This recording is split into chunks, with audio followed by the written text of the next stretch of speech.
leadership. And ladies and gentlemen, as we now seek the blessings and the guidance of the Honorable President of India, I would like to request the Honorable President, Shri Ramnath Kovindji, to kindly address this august gathering as I request and invite him to kindly deliver his inaugural address.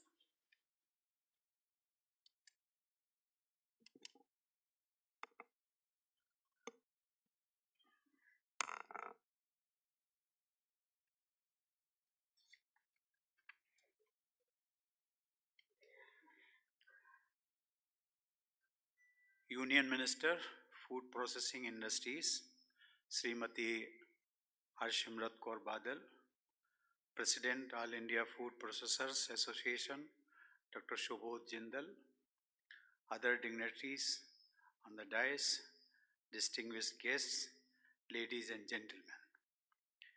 I am glad to be here to inaugurate the Platinum Jubilee Conference of the All India Food Processors Association.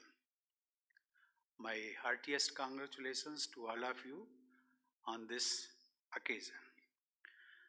This association is the apex body dedicated to the growth and development of the food industry in the country. Its very origins point to a visionary and pioneering spirit. In 1943, when the association was founded, India was not yet independent. Those were turbulent times of colonialism, war, and food shortages. The horrific Bengal famine occurred in that year. In such circumstances, the founders of the association recognized the need for scientific management of the agro-food sector. They understood the importance of a modern food processing industry to protect the needs of both farmers and consumers and to promote agricultural productivity. Over the years, the association has worked hard to achieve its goals. It has brought large and small food processing units on a common platform. It has synergized the efforts of all relevant stakeholders to establish integrated food chains and contributed to national well-being. These are commendable achievements. Indeed, the theme of this Platinum Jubilee Conference, that is, Food Sustains Life, Processing Sustains Food, itself suggests the linking of the association's aspirations with wider society. Ladies and gentlemen, a milestone anniversary is a moment of reflection and of looking back with pride. Much more than that, it is an occasion to recharge batteries. Your association is only 25 years away from its centenary. What are the benchmarks it must set itself? After all, for agriculture and for the food industry, the potential of the coming 25 years, the challenges, the technologies, and the opportunities is much more than what it has been in the previous 75 years. Thanks to the selfless perseverance of our farmers and thanks to technological and industrial advances in agriculture and agro-processing, India is not short of food today. When it comes to many agricultural commodities and even processed foods, we have a surplus. We command a growing slice of the global market. Now is the moment to scale up our ambitions for wider economic benefit, but most so for the prosperity of our farmers. The road ahead has 4 lanes. First, we must fix missing links in the farm to fork value chain.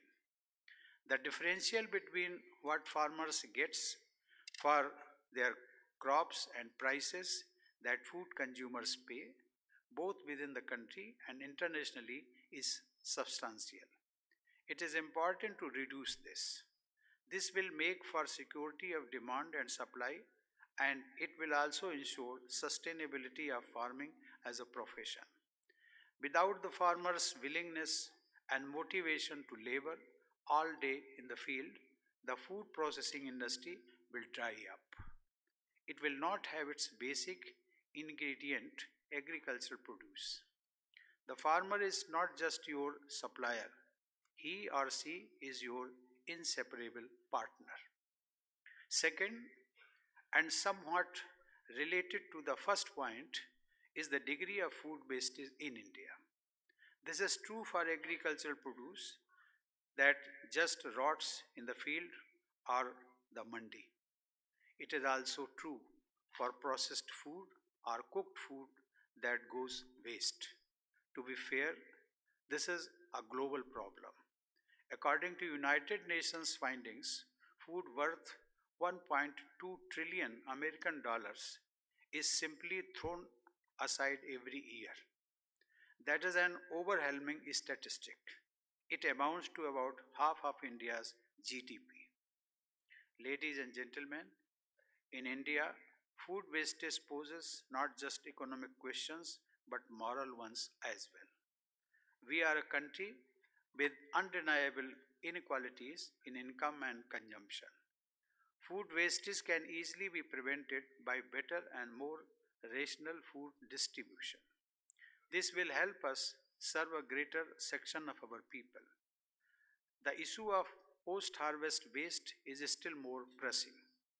A few years ago, a report by the Central Institute of Post Harvest Engineering and Technology had estimated the value of such waste at almost 100,000 crore rupees. This is a tragedy. A majority of our agriculturists are engaged in subsistence farming. Their produce is a source of sustenance for them. If it is damaged or destroyed because of inadequate storage or logistics, the livelihood of innocent families is hurt. The food processing industry has a major role to play here. It can help build the food value chain by being a bridge between the farmer and diverse and distant markets.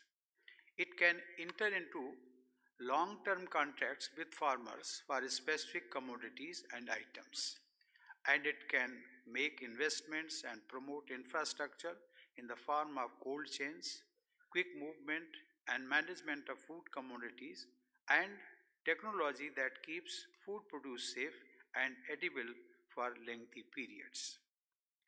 Ladies and gentlemen, the government too is taking urgent steps in this regard. Over the past 4 years, it has approved 42 mega food parks, a third of which are already in operation. In parallel, 274 cold chain projects have been announced. 129 of them are already functional. 100% FDI is now allowed in retail and e-commerce of food products manufactured in India. The Pradhan Mantri Kisan Sampada Yojana has been launched to modernize processing facilities and check agro wastage. Programs such as Mudra and Startup India are promoting small scale enterprises, sometimes in the very household of a small farmer. These are adding value to food produce and giving a push to food processing at the micro level. Such initiatives can only be successful if the food processing industry, big food as it is called, becomes a facilitator and user. The ordinary farming family that starts bottling pickles or jams with the fruits it grows should ideally become a supplier to the food industry and part of a national or even international value chain. We have done this with milk. There is no reason why we cannot replicate it with other food commodities and products. Ladies and gentlemen, such hopes can be furthered by technology that is becoming available. The third lane that your industry must travel on is paved with technology. Right sized and biodegradable or even edible packaging can curb use of plastics, fight climate change, and reduce pressure on landfills. Machines can turn food waste into animal feed or use it in it, for example, mushroom culture. This can even be done with husk and straw, which is otherwise burnt and causes pollution. Solar powered mini cold storage facilities can be economical to run and of utility to farmers with small holdings. Ultimately, the promotion and incorporation of such new and emerging technologies is part of the domain of the food processing industry. The final point I wish to emphasize is that of processed food being compatible with modern health concerns and meeting best in class safety standards. In India, lifestyle diseases are a growing public health risk. Appropriate nutrients and edible items that retain the robustness and rough edge of the traditional Indian diet need to be combined with packaging and preservation. This has to be done even in ready to eat foods. And safety standards must be exacting enough to meet international specifications. This is critical to help your industry and your products reach new markets, especially in those countries where there is a growing fascination for Indian flavors or where the Indian diaspora resides. In this regard, I am confident that the 119 food testing labs that have been set up for or upgraded by the Ministry of Food Processing under the guidance of the Minister will be kept busy by members of your association.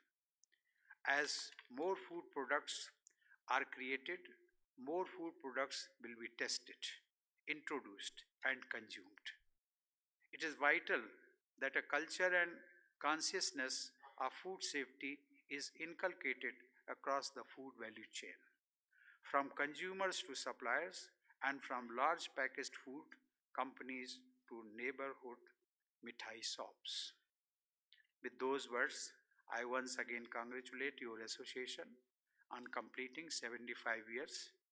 I look forward to a future of plenty for the food industry, for consumers, and of course, for our farmers. Thank you. Jai Hind.